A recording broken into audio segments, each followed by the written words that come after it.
Una vez más, quisiera por favor que fueran conmigo al libro de Éxodo, capítulo 20.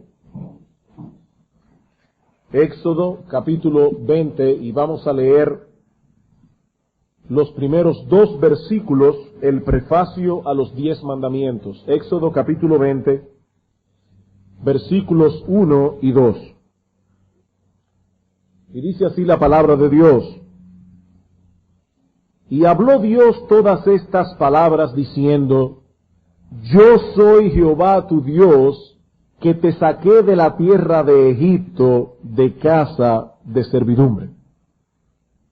Cuando iniciamos esta serie de sermones en agosto del año pasado, introdujimos el primer sermón contando la historia de algo que ocurrió al doctor Zacarías, un polemista cristiano, cuando se encontraba disertando acerca de la existencia de Dios en la Universidad de Nottingham, Inglaterra. Relatábamos en aquella ocasión que al final de su discurso sobre la existencia de Dios, un estudiante visiblemente enojado le dijo en una forma abrupta: hay demasiado mal en este mundo y por lo tanto no puede haber un Dios. El doctor Zacarías le pidió al estudiante que se quedara de pie por un momento y entonces le dijo: joven, si hay tal cosa como el mal, ¿no admite usted que debe haber tal cosa como el bien? Lógico. El mal es la ausencia del bien, es lo contrario al bien. Si existe el mal, ¿no deberíamos admitir también que existe el bien? El estudiante respondió: supongo que sí. El doctor Zacarías entonces continuó diciendo: si hay tal cosa como el bien, usted debe admitir que hay una ley moral sobre cuya base diferenciar entre el bien y el mal. Pero cuando usted admite que hay una ley moral, debe reconocer a un dador de esa ley. Porque si no hay un dador de la ley moral, no hay tal ley. Y si no existe esa ley moral, no existe el bien. Y si no existe el bien, tampoco existe el mal. ¿Cuál es entonces su pregunta? El estudiante se quedó en silencio por un momento y luego dijo tímidamente: ¿qué es lo que estoy preguntando? Probablemente se dio cuenta de que su aseveración no tenía ningún sentido. Ningún sentido.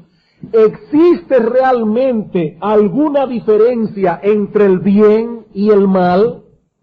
¿Existe tal cosa como lo bien hecho y lo mal hecho, lo correcto y lo incorrecto, lo justo y lo injusto? Si respondemos que sí, debemos preguntarnos entonces, ¿cuál es la base sobre la cual diferenciamos una cosa de la otra?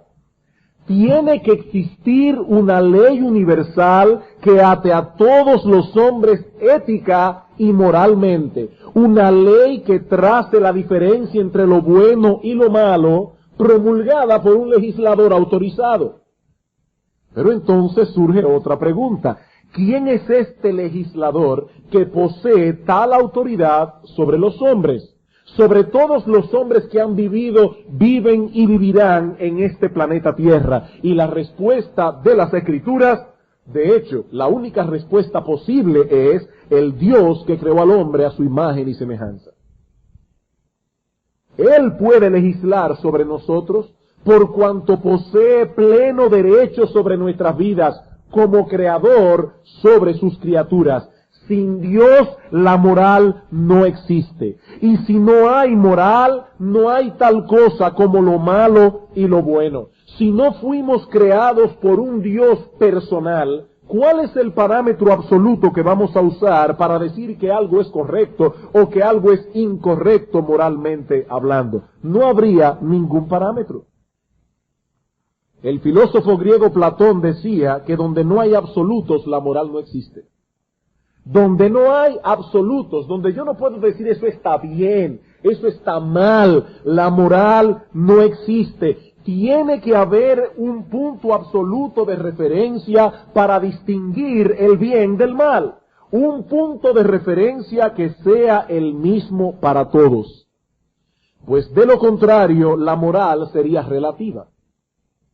Y una moral relativa ya deja automáticamente de ser moralidad para convertirse en conveniencia. En conveniencia. O en un simple dato estadístico. Si la mayoría lo aprueba, está bien. Y si la mayoría lo desaprueba, está mal. Eso no es moral, eso es estadística. Eso es estadística. Pero si partimos del punto del que parte las Escrituras, todo tiene sentido. Fuimos creados por Dios, un Dios personal, cuyo carácter perfectamente santo y justo traza la línea que divide el bien y el mal. ¿Qué es lo que está bien? Lo que es conforme al carácter santo de Dios, carácter que vemos reflejado en su ley moral. ¿Y qué es lo que está mal? Lo que es contrario a ese carácter santo y justo y a esa ley de Dios. Existen el bien y el mal porque hay una ley moral que traza la diferencia entre una cosa y la otra. Y hay una ley moral porque hay un legislador autorizado que la promulgó. Y eso es precisamente lo que Dios establece en el prefacio a los 10 mandamientos que hemos considerado en los 2 sermones anteriores. En estas palabras introductoras, Dios se presenta a sí mismo como aquel que tiene un derecho perpetuo y universal para legislar sobre los hombres, por cuanto Él es quien Él es. Y mientras Él siga siendo quien es, su autoridad permanecerá intacta y nuestra obligación de obedecerle permanecerá intacta también. Hay 3 cosas aquí que Dios dice de sí mismo y que, como hemos dicho ya, conforman la base para su autoridad sobre los hombres. En primer lugar, y hermanos, a mí no me es molesto repetir las mismas cosas. Esto es importante. Así que voy a repetir algunas cosas del domingo pasado. En primer lugar, Dios tiene autoridad para legislar sobre nosotros por cuanto Él es el Dios eterno, inmutable, quien subsiste por sí mismo y de quien todos los seres y cosas derivan su existencia. Como hemos visto en los sermones anteriores, todas estas ideas se encuentran encerradas en el nombre personal con que Dios se revela al pueblo de Israel en este punto de su historia. Yo soy Jehová, que en el hebreo consta de 4 consonantes sin vocales, YHWH, y cuyo significado es el que es, o más exactamente, el que es quien es. Él es el Dios autosuficiente que siempre ha sido lo mismo que será, porque Él no deriva su existencia de nada ni de nadie, ni necesita de nada ni de nadie para seguir existiendo. Él es el Dios de quien dependen todos los seres y todas las cosas para existir y seguir existiendo. ¿Por qué tiene derecho Jehová a legislar sobre nuestras vidas?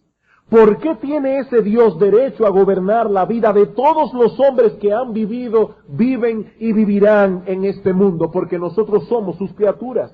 Porque Él es el autor y sustentador de nuestra existencia. Como dice el salmista en el Salmo 100, todos los habitantes de la tierra tienen el sagrado deber de adorar y servir a Dios con alegría. ¿Por qué? El salmista responde, porque Él nos hizo y no nosotros a nosotros mismos. Esa es una muy buena razón para servir y obedecer a Dios. Él nos hizo. Como dice el apóstol Pablo en Hechos 17:25, Él es quien da a todos vida y aliento y todas las cosas. Pero el prefacio de los 10 mandamientos no solo nos enseña que Dios tiene derecho a legislar, por cuanto Él es eterno, inmutable, quien subsiste por sí mismo y de quien todos los seres y cosas derivan su existencia, sino también en segundo lugar, por cuanto Él es el Dios del pacto. Por cuanto Él es el Dios del pacto. ¿Qué dice Éxodo 20? Yo soy Jehová tu Dios, que te saqué de la tierra de Egipto de casa de servidumbre. En virtud del pacto que Dios hizo con Abraham, el pueblo de Israel fue apartado del resto de los pueblos de la tierra para venir a ser en una forma particular y específica el pueblo de Dios. Y como pueblo de Dios, la responsabilidad que ellos tenían de obedecerle era mayor que la del resto de los pueblos. Amós, capítulo 3.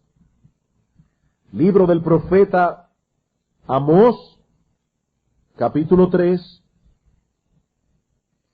Daniel, Oseas, Amós, Joel, Amós. Para seguir la secuencia, los que no están familiarizados con los profetas menores. Amós, capítulo 3, versículos 1 y 2. Oíd esta palabra que ha hablado Jehová contra vosotros, hijos de Israel, contra toda la familia que hice subir de la tierra de Egipto. Dice así: a vosotros solamente he conocido de todas las familias de la tierra, por tanto os castigaré por todas vuestras maldades.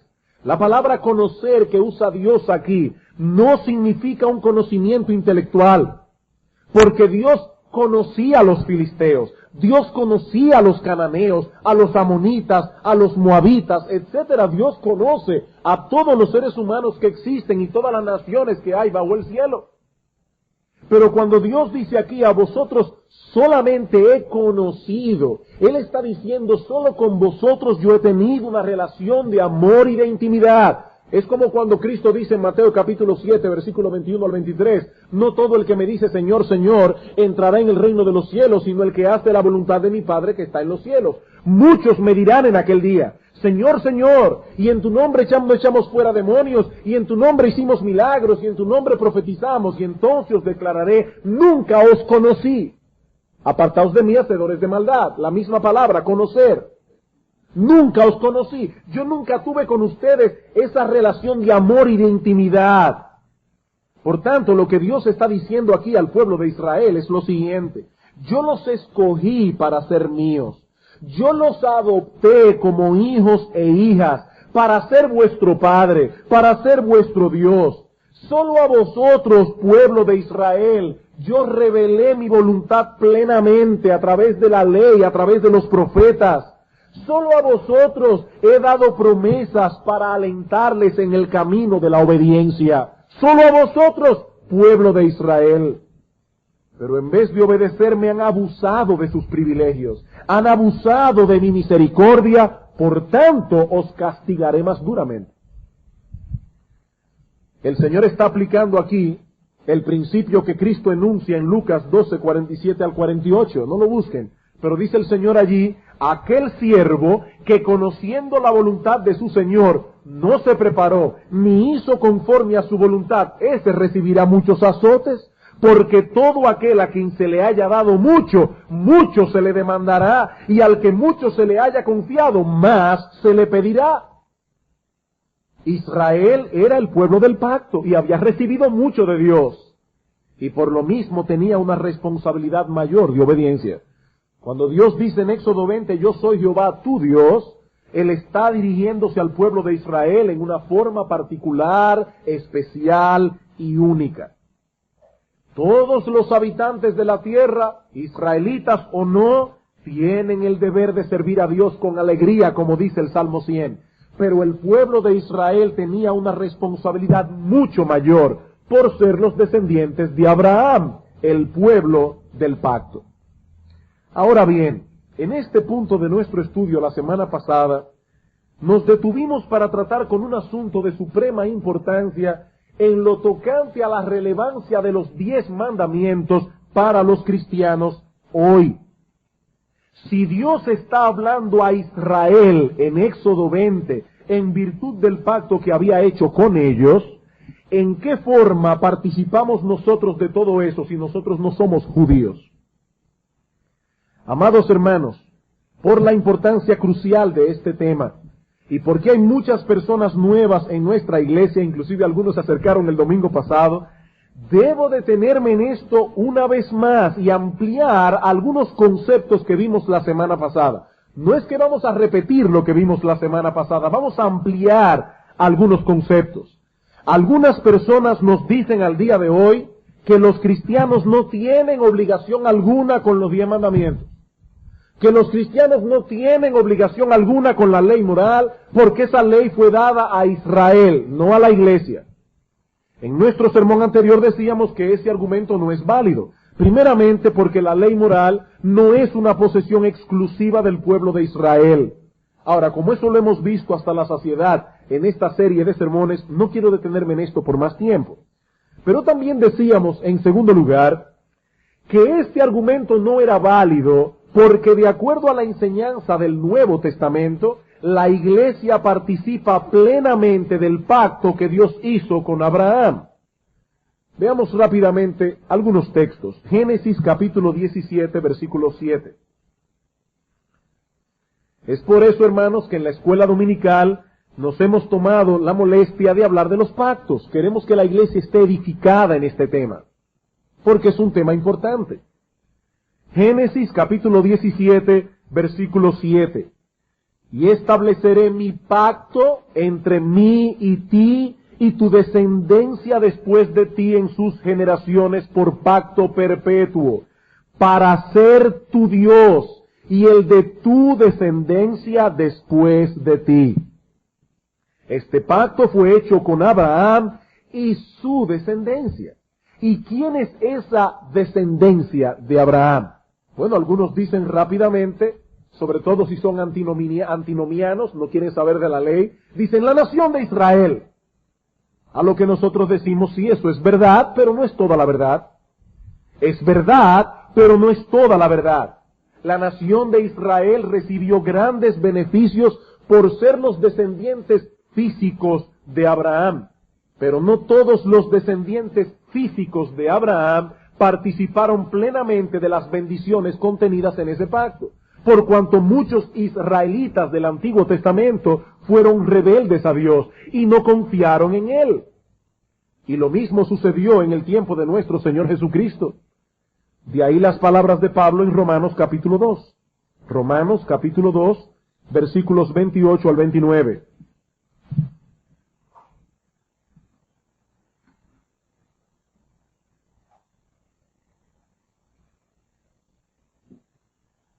Romanos capítulo 2, versículo 28 al 29. Dice Pablo, pues no es judío el que lo es exteriormente, es decir, el que lleva en su cuerpo la marca de la circuncisión y el que es un descendiente físico de Abraham, eso es exterior. Dice Pablo, no es judío el que lo es exteriormente, ni es la circuncisión la que se hace exteriormente en la carne, sino que es judío el que lo es en lo interior. Y la circuncisión es la del corazón, la que hace el Espíritu Santo cuando transforma nuestro corazón en la obra regeneradora del Espíritu. Es la del corazón en espíritu, no en letra, la alabanza del cual no viene de los hombres, sino de Dios. Y en Romanos capítulo 9, versículo 6, dice el apóstol Pablo, hablando de cómo muchos descendientes físicos de Abraham no habían creído en Cristo, dice Pablo, no que la palabra de Dios haya fallado, porque hayan israelitas incrédulos, porque no todos los que descienden de Israel son israelitas. El ser un descendiente físico de Abraham no es suficiente para recibir los beneficios espirituales del pacto que Dios hizo con él. Como veíamos la vez pasada, ese fue el error de los judíos en el tiempo de Cristo. Ellos creían que por ser judíos, por ser hijos de Abraham, ya eran hijos de Dios.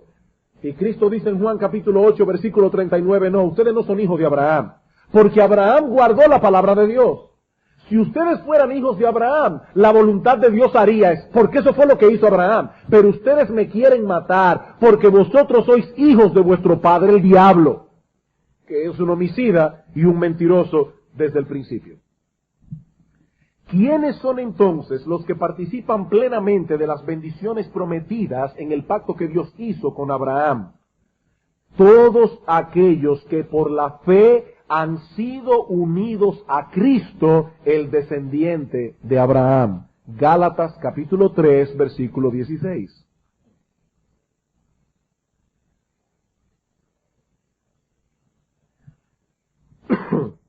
Gálatas capítulo 3, versículo 16. ¿Qué leímos en Génesis 17:7? Dice, el pacto fue hecho con Abraham y su descendencia o simiente. La palabra esperma, semilla, simiente, descendencia.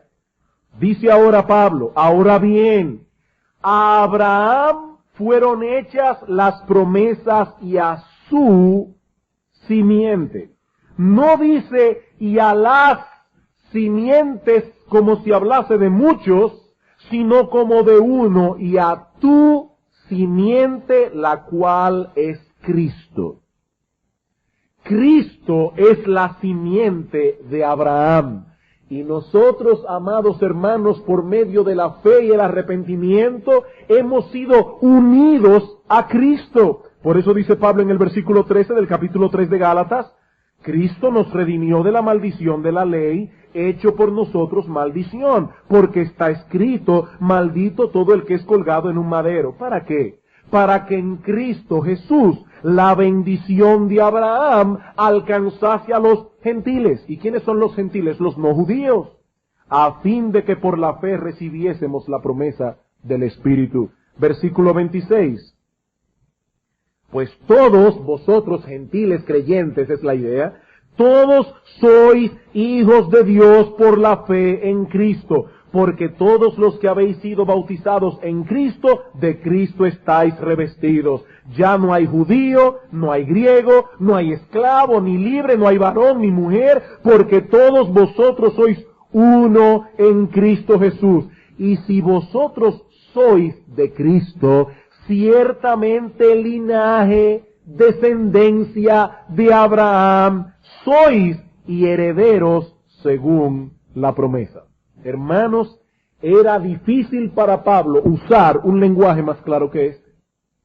Es difícil usar un lenguaje más claro. En virtud de nuestra unión con Cristo, la simiente de Abraham a la que fueron dadas las promesas del pacto, Cristo, ahora nosotros somos linaje de Abraham, aunque no seamos judíos por descendencia física. Hermano, si usted es un creyente en Cristo, aunque sea sanjuanero, vanilejo, de la Romana, de cualquier lugar, usted es un judío espiritual. Usted es un descendiente de Abraham. Y como linaje de Abraham, participamos plenamente de las bendiciones del pacto que Dios hizo con él y su simiente. Efesios, capítulo 2, versículos 11 al 19.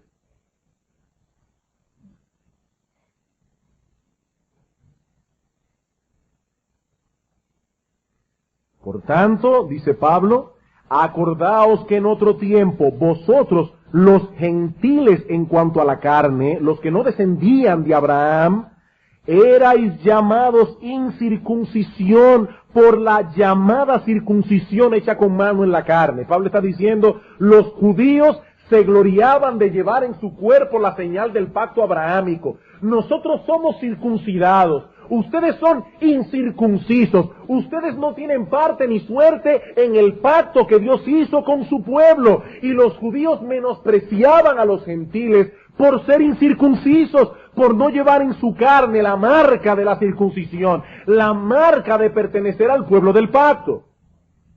Sigue diciendo Pablo, en aquel tiempo estabais sin Cristo, alejados de la ciudadanía de Israel y ajenos a los pactos de la promesa, sin esperanza y sin Dios en el mundo. Pero ahora en Cristo Jesús, vosotros que en otro tiempo estabais lejos, habéis sido hechos cercanos por la sangre de Cristo, porque Él es nuestra paz, que de ambos pueblos hizo uno, derribando la pared intermedia de separación, aboliendo en su carne las enemistades, la ley de los mandamientos expresados en ordenanzas, para crear en sí mismo de los dos un solo y nuevo hombre haciendo la paz, y mediante la cruz reconciliar con Dios a ambos en un solo cuerpo, matando en ella las enemistades.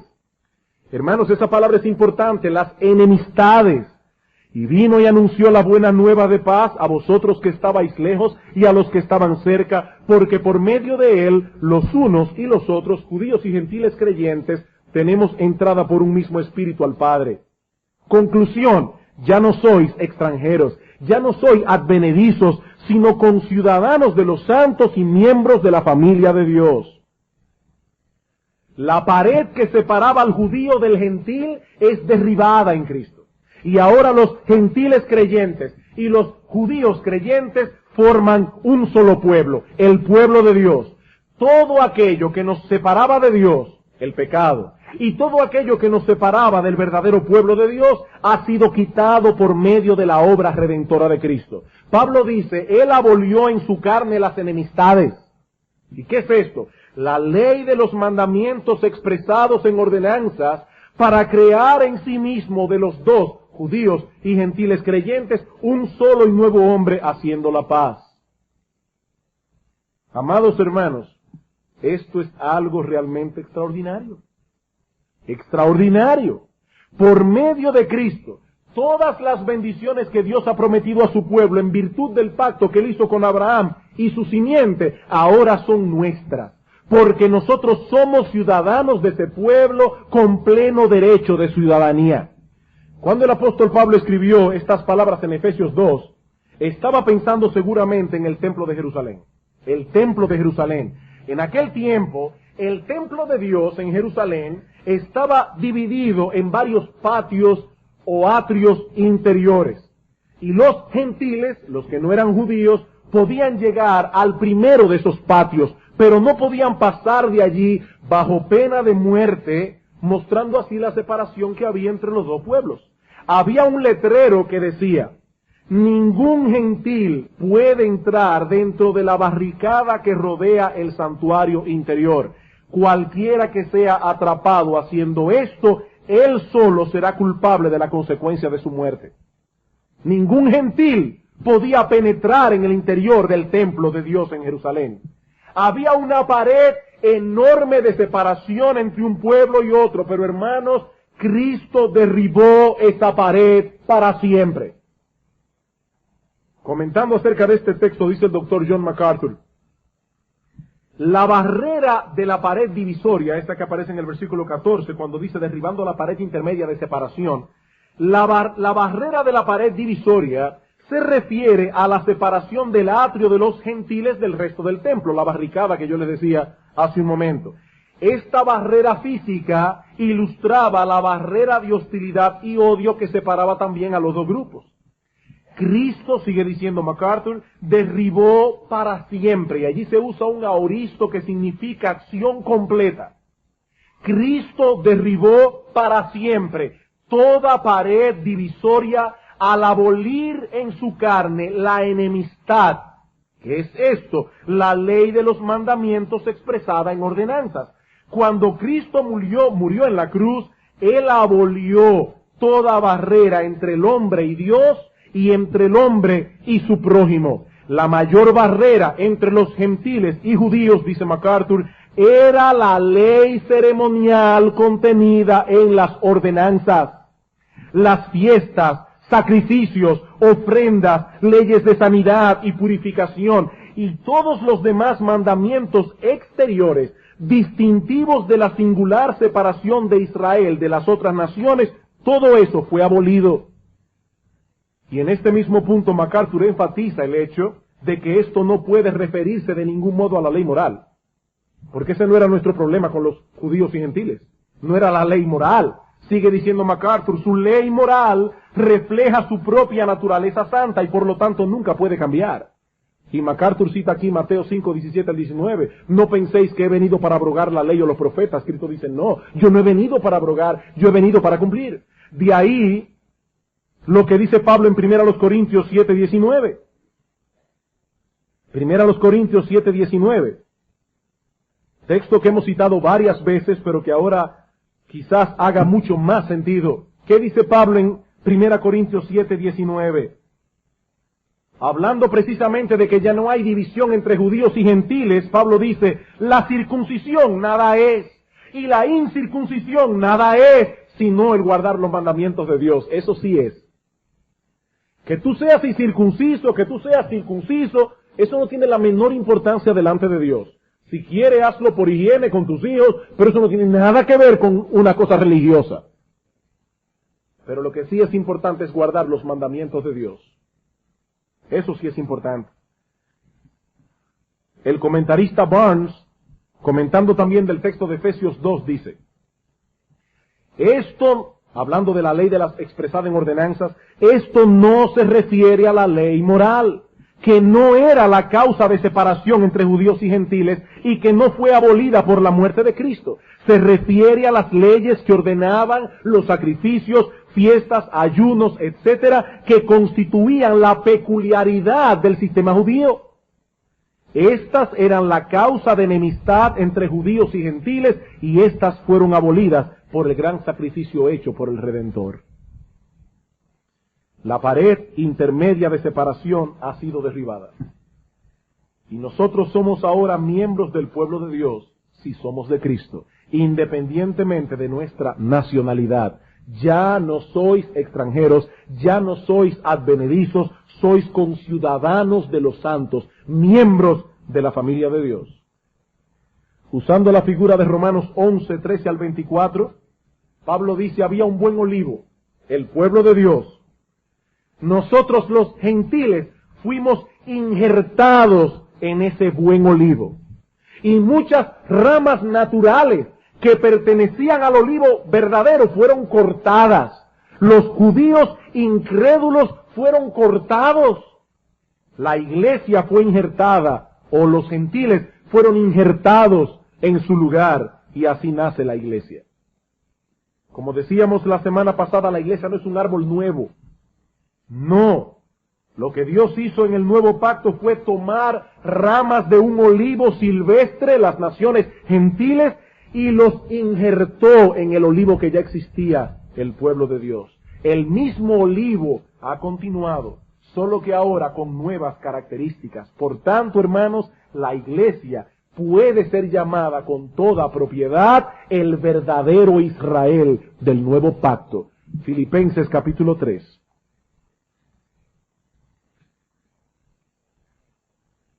Filipenses capítulo 3, versículo 3.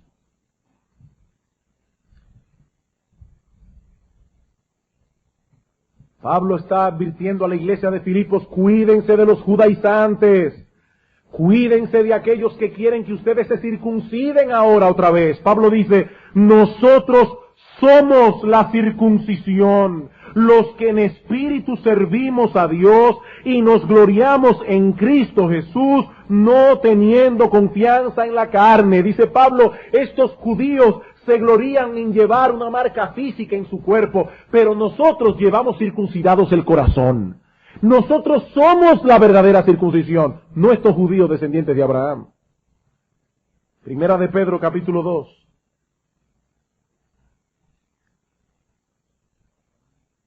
Versículos 9 y 10.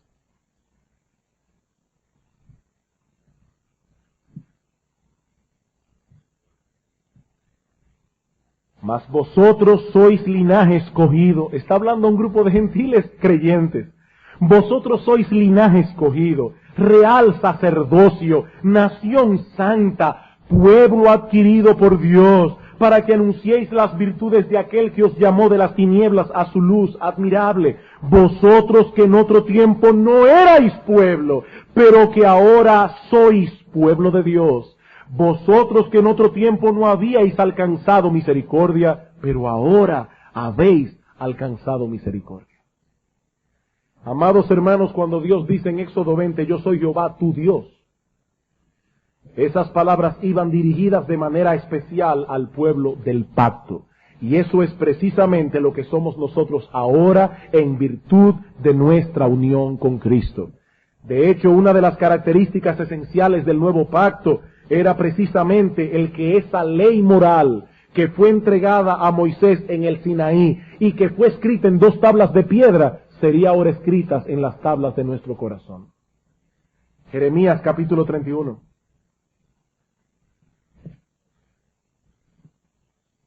Jeremías capítulo 31. Hermanos, ¿cómo podemos decir que la ley moral fue dada a un pueblo de Israel que ya no existe? Bueno, existe como pueblo, pero me refiero al pueblo de Israel del antiguo pacto, y que eso no tiene nada que ver con nosotros. Y dice Dios mismo en Jeremías capítulo 31, versículo 31, he aquí que vienen días, dice Jehová, en los cuales haré un nuevo pacto con la casa de Israel y con la casa de Judá, no como el pacto que hice con sus padres el día que tomé su mano para sacarlos de la tierra de Egipto, porque ellos invalidaron mi pacto, aunque fui yo un marido para ellos, dice Jehová. Pero este es el pacto que haré con ellos, con la casa de Israel después de aquellos días, dice Jehová. Daré mi ley en su mente, la escribiré en su corazón, y yo seré a ellos por Dios, y ellos me serán por pueblo. Cuando Cristo estaba aquella noche de la Pascua, celebrando la cena con los discípulos, que dijo, esta es la sangre del nuevo pacto que por vosotros se derrama. Y dice el autor de la epístola a los Hebreos, nosotros ahora estamos en el nuevo pacto. Bajo el nuevo pacto, la ley moral ya no es algo externo a nosotros, esa ley ha sido escrita en nuestros corazones. Por esto, hermanos, es que Juan el apóstol puede decir en su primera carta que los mandamientos de Dios no son gravosos, no lo son para aquellos que han sido hechos partícipes de las bendiciones plenas del pacto abrahámico. Lucas capítulo 1. Lucas capítulo 1. Versículos 67 al 75.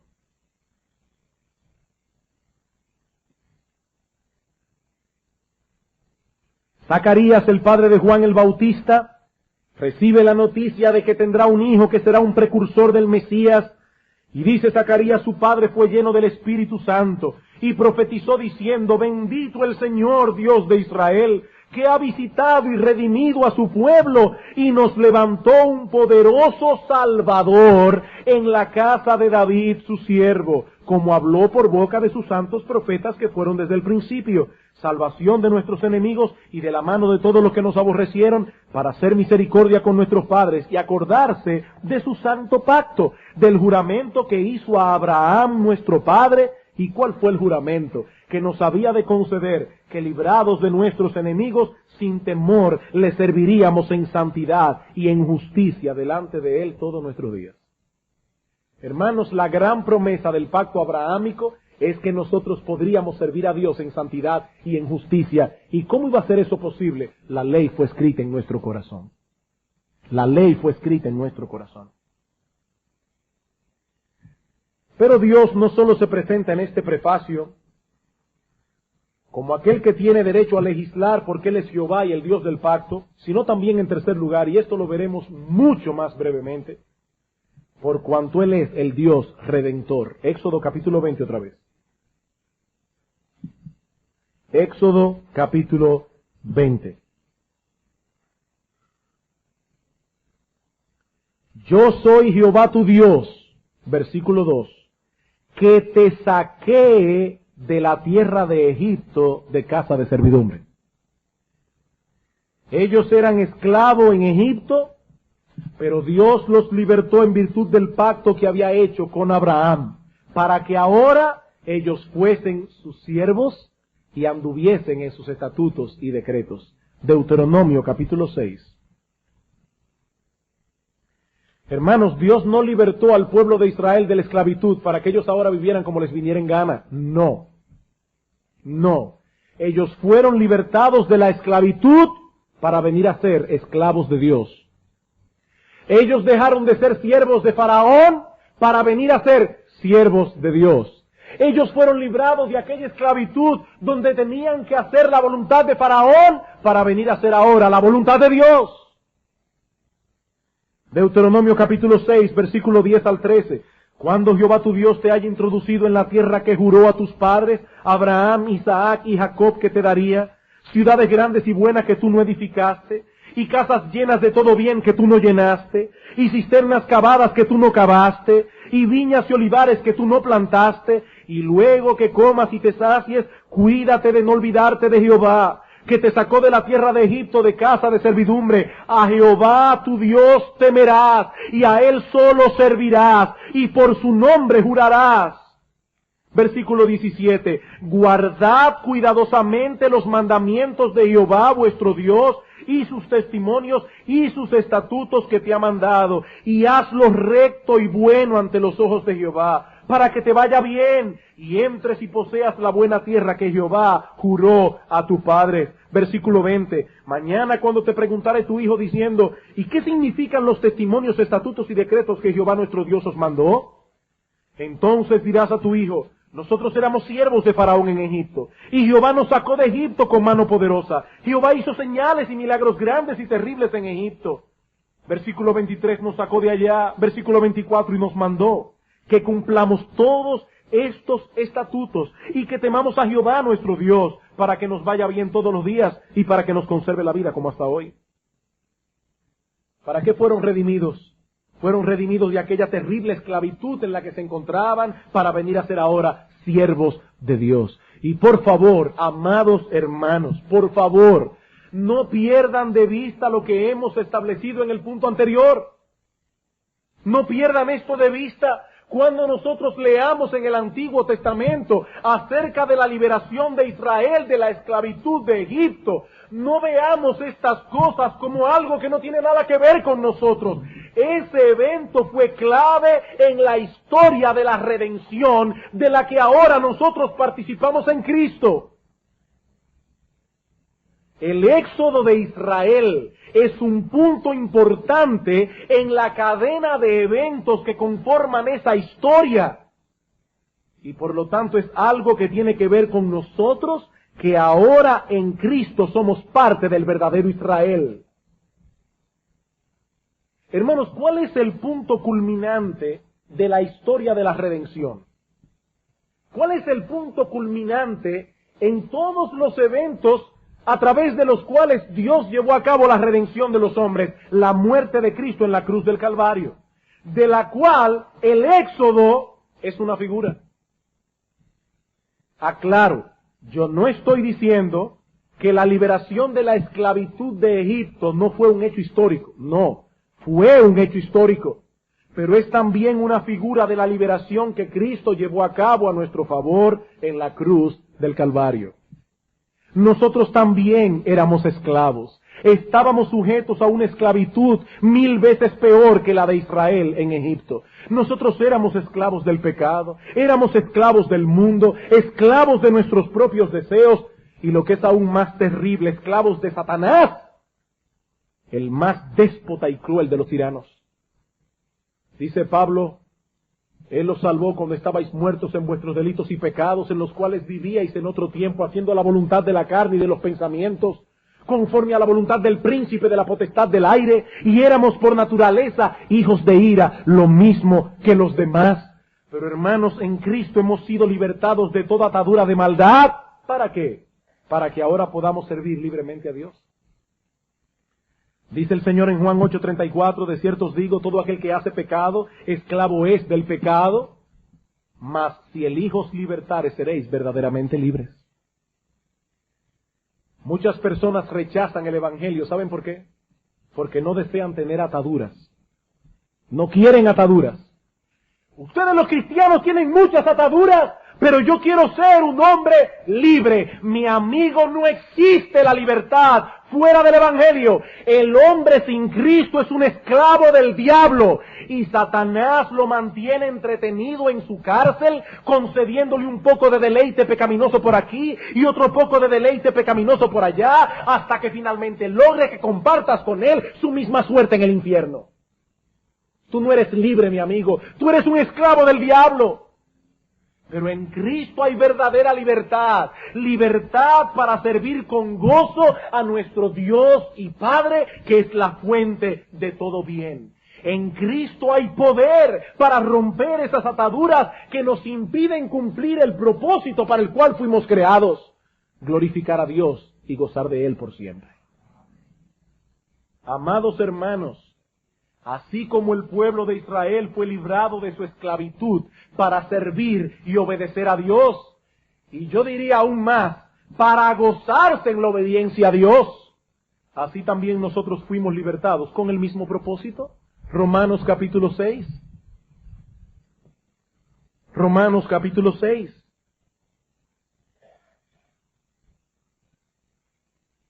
Versículo 17.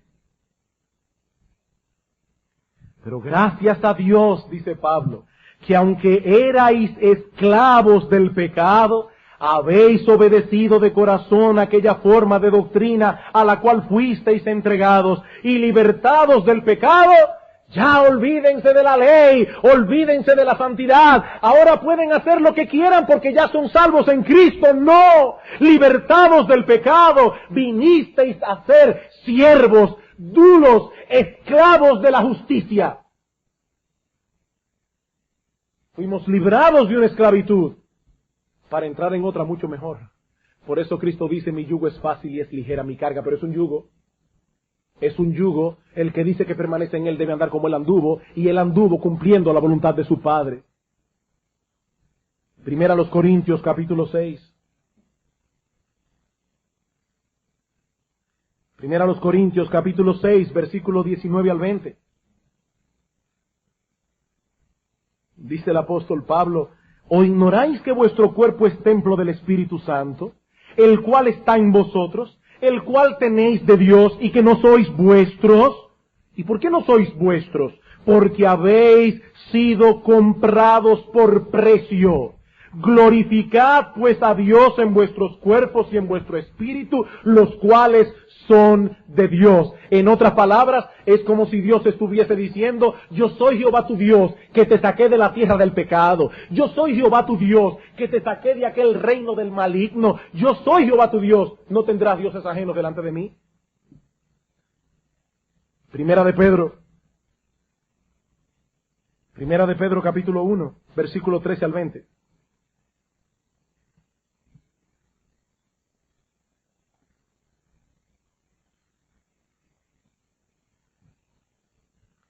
Por tanto, ceñid los lomos de vuestro entendimiento. En palabras dominicanas, ese texto significa literalmente, apriétense los pantalones. Eso es lo que significa, apriétense los pantalones. Sed sobrios y esperad por completo en la gracia que se os traerá cuando Jesucristo sea manifestado. Como hijos obedientes no os conforméis a los deseos que antes teníais, estando en vuestra ignorancia, cuando aún erais esclavos, sino como aquel que os llamó es santo, sed también vosotros santos en toda vuestra manera de vivir, porque escrito está, sed santos porque yo soy santo. Eso está escrito en el Antiguo Testamento, pero no ha sido abolido. Y si invocáis por Padre aquel que sin acepción de personas juzga según la obra de cada uno, conducíos en temor todo el tiempo de vuestra peregrinación. Y he aquí la motivación, sabiendo que fuisteis rescatados, igual que el pueblo de Israel, rescatados de vuestra vana manera de vivir, la cual recibisteis de vuestros padres, no con cosas corruptibles como oro o plata, sino con la sangre preciosa de Cristo, como de un cordero sin mancha y sin contaminación. Cristo derramó su sangre, hermanos, para libertarnos. ¿Para qué? ¿Para que ahora hagamos lo que nos plazca? No. Para que seamos siervos de Dios. Para que ahora andemos en obediencia a Dios.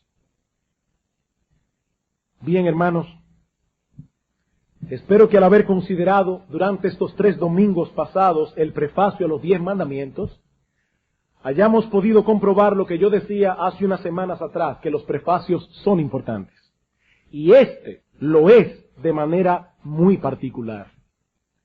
El prefacio a los 10 mandamientos prueba sin lugar a dudas que Dios tiene un derecho universal y perpetuo de legislar sobre la vida moral de los hombres. ¿Por qué? Porque Él es quien Él es. Y mientras Él siga siendo quien Él es, su autoridad como legislador permanecerá intacta y nuestra obligación de obedecerle permanecerá intacta también. Y ahora, para concluir, 2 palabras de aplicación. En primer lugar, hermanos,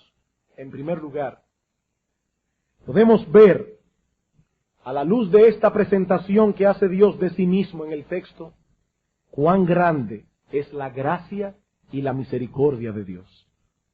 Cuán grande es la gracia y la misericordia de Dios.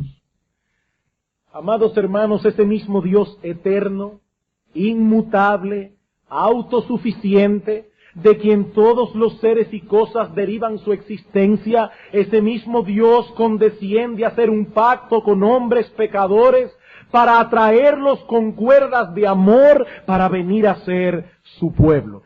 Y ese mismo Dios está dispuesto al más grande de los sacrificios para llevar a cabo la promesa del pacto. El Hijo de Dios, la segunda persona de la Trinidad, se hizo hombre, vivió una vida perfecta y murió en una cruz para salvar a un sinnúmero de hombres, mujeres y niños que habían violado la ley moral contenida en ese pacto. Y todo eso de pura gracia. De pura gracia. Amados hermanos, cuán grande, cuán inmensa es la gracia y la misericordia de Dios en Cristo. El mismo Jehová que proclamó su ley en el Sinaí es el mismo que dio su vida en la cruz del Calvario en favor de hombres y mujeres que habían violado en incontables ocasiones esa ley. El amor de Dios solo puede ser vislumbrado en su justa perspectiva y en su verdadero valor cuando lo vemos a través de esa luz. Hay personas que dicen, no hablen tanto de la ley, no hablen tanto de la justicia de Dios. Enfaticen más el amor de Dios. Es que no podemos ver el amor de Dios en toda su belleza. No podemos ver el amor de Dios en todo su esplendor, a menos que lo veamos a través de su santidad, a menos que lo veamos a través de su justicia, a menos que no lo veamos a través de su ley moral. Porque sin esas cosas no podremos comprender la esencia de la obra redentora de Cristo, ni la grandeza del amor de Dios. ¿Qué dice Pablo en Romanos 5:7? Dice, ciertamente puede ser que haya alguno que osara morir por un hombre bueno, mas Dios muestra su amor para con nosotros en que siendo pecadores Cristo murió por nosotros. Eso sí es amor. Eso sí es amor. Que Jehová Dios, el creador de los cielos y de la tierra, se haya hecho hombre para morir por criaturas pecadoras como tú y como yo, que han violado su carácter santo y su ley. Eso sí es amor. En segundo lugar, aprendemos de este estudio cuán grande es el privilegio de ser parte de la Iglesia de Cristo. Cuán grande es el privilegio de ser parte de la Iglesia de Cristo. Nosotros que antes no éramos pueblo, ahora somos pueblo de Dios. Los recipientes de todas las bendiciones del pacto y de todas las promesas gloriosas que Dios ha dado a su pueblo redimido. Y hermanos, cuando nosotros leemos en el Salmo 33:12, que es bienaventurada la nación cuyo Dios es Jehová, el pueblo que Él escogió como heredad para sí, podemos decir con gozo, yo soy ciudadano de esa nación bendita. Yo soy ciudadano. Hermanos, nosotros podemos apropiarnos de las palabras del Salmo 125, como Jerusalén tiene montes alrededor de ella, así Jehová está alrededor de su pueblo desde ahora y para siempre. Nosotros somos, hermanos, ese pueblo que Dios guarda con tanto esmero. Por eso no existe en el mundo un privilegio mayor que ser un ciudadano del pueblo de Dios. Dice el profeta Jeremías, haré con ellos pacto eterno que no me volveré atrás de hacerles bien. Y pondré mi temor en ellos para que no se aparten de mí. Y me alegraré con ellos haciéndoles bien. Dios no está en los cielos diciendo, ay, está fulano pidiéndome otra vez. No. No, dice Dios, ven, pídeme, que yo me alegro en hacerte bien. Yo hice un pacto eterno, yo no me volveré atrás de hacerles bien. Hermanos, Dios se alegra, Dios se deleita, Dios disfruta haciéndole bien a su pueblo.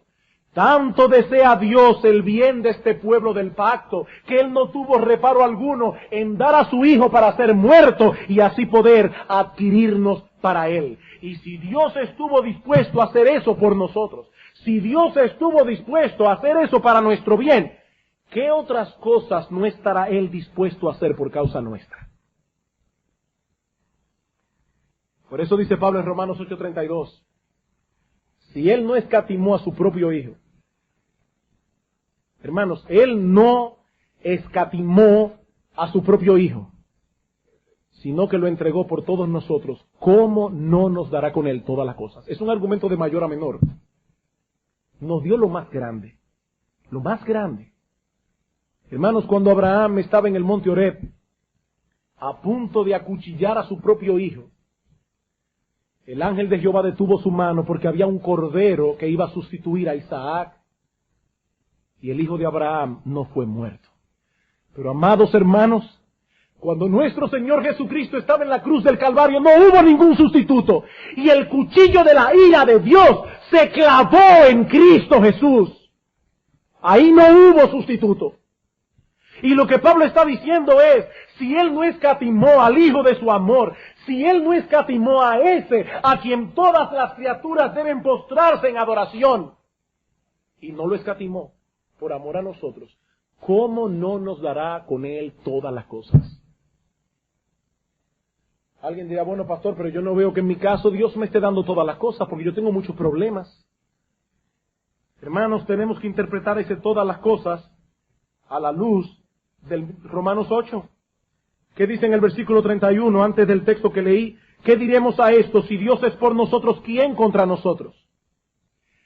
Lo que Pablo está diciendo cuando dice, ¿quién contra nosotros? Él que no escatimó a su propio Hijo, sino que lo entregó por todos nosotros, ¿cómo no nos dará también con Él todas las cosas? Lo que Él está diciendo es, ninguna circunstancia adversa, ningún enemigo, ni el diablo, ni la carne, ni el mundo, pueden real y efectivamente hacernos daño. Porque Dios ha hecho un pacto de no volverse atrás, de hacernos bien. Y Él tornará todas nuestras aflicciones en bien nuestro. Es a eso que se refiere Pablo cuando dice, ¿cómo no nos dará con Él todas las cosas? Romanos 8:28, a los que aman a Dios, todas las cosas le obran a bien. Amados hermanos, cuán grande es el privilegio de ser parte de la iglesia.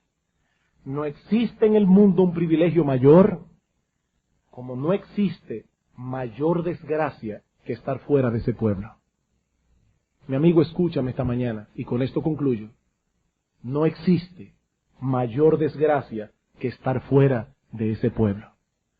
Estar fuera de la iglesia, en palabras de Pablo en Efesios 2:12, es estar sin Cristo. Es estar alejados de la ciudadanía de Israel, ajenos a los pactos de la promesa, y escucha esto, mi amigo, sin esperanza y sin Dios en el mundo. ¿Qué palabras más tétricas? Sin esperanza y sin Dios en el mundo. Amigo, este mundo no es un paraíso. No vivimos en un paraíso.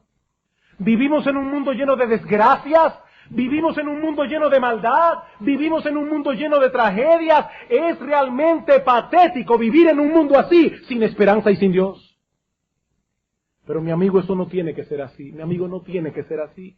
Tú no tienes que quedarte fuera de la puerta contemplando a los que están dentro. Cristo dice en Juan 10:9, yo soy la puerta, el que por mí entrare será salvo, y entrará y saldrá y hallará pastos. Mi amigo, hasta que no vengas a Cristo en arrepentimiento y fe, despojándote de tu propia justicia para confiar únicamente en la justicia de Él, hasta tanto no vengas a Él humillado, clamando por perdón y misericordia, mi amigo, tú estás fuera de la puerta. Y estar fuera de esa puerta es estar sin esperanza y sin Dios. Por amor a tu alma, no demores el venir a Cristo. No demores el descansar plenamente en Él. Mi amigo, joven que estás aquí en esta mañana, nada es lo suficientemente valioso como para que dejes que se interponga en la salvación de tu alma inmortal. Que Dios tenga misericordia de muchos que están fuera y que por medio de la fe muchos puedan decir al final de este día, yo estoy dentro. Vamos a orar.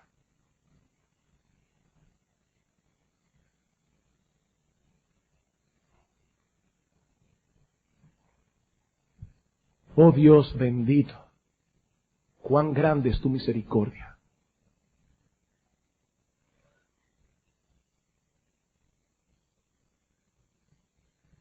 ¿Cómo podemos entender que la segunda persona de la Trinidad, tu Hijo amado, no haya sido escatimado, sino que fue crucificado por nosotros?